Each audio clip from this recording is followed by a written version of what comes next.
മണ്ണാർക്കാട് ആസ്ഥാനമായുള്ള അർബൻ ഗ്രാമീൺ സൊസൈറ്റിയുടെ ബ്രാൻഡ് അംബാസിഡറായി നടി ഭാവനയെ തിരഞ്ഞെടുത്തു.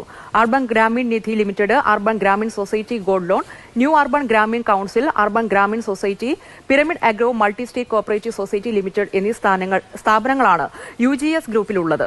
പാലക്കാട് ജില്ലയിൽ 4 വർഷം മുമ്പ് തുടക്കം കുറിച്ച അർബൻ ഗ്രാമീൺ സൊസൈറ്റിക്ക് പാലക്കാട്, മലപ്പുറം ജില്ലകളിലായി 15ഓളം ശാഖകളുണ്ട്. എറണാകുളം, തൃശൂർ, കോഴിക്കോട് മേഖലകളിൽ പുതിയ ശാഖകൾ ഉടൻ തുറക്കും. ഭാവന ബ്രാൻഡ് അംബാസിഡറായി വരുന്നതോടെ സ്ത്രീ ശാക്തീകരണം ഉൾപ്പെടെയുള്ള മേഖലകളിൽ UGS ഗ്രൂപ്പിന് മുന്നേറാനാകുമെന്ന് മാനേജ്മെന്റ് പ്രതീക്ഷ പ്രകടിപ്പിച്ചു. UGS ഗ്രൂപ്പിന്റെ എക്സ്പാൻഷൻ പ്ലാനിന്റെ ഭാഗമായിട്ടാണ് ഒരു പാൻ ഇന്ത്യൻ ബ്രാൻഡായി മാറുക, അല്ലെങ്കിൽ അതിലേക്കുള്ളൊരു ഫസ്റ്റ് സ്റ്റെപ്പ് എന്നുള്ള എൻ്റെ ഭാഗമായിട്ടാണ് ഞങ്ങൾ ഭാവനയെ ബ്രാൻഡ് അംബാസിഡറായിട്ട് ഡിസൈഡ് ചെയ്തിട്ടുള്ളത്. UGS group of hotels and restaurants എന്ന് പറയുന്ന ഒരു പുതിയ മേഖലയിലേക്ക് കൂടി കാൽവെപ്പ് നടത്തുകയാണ്.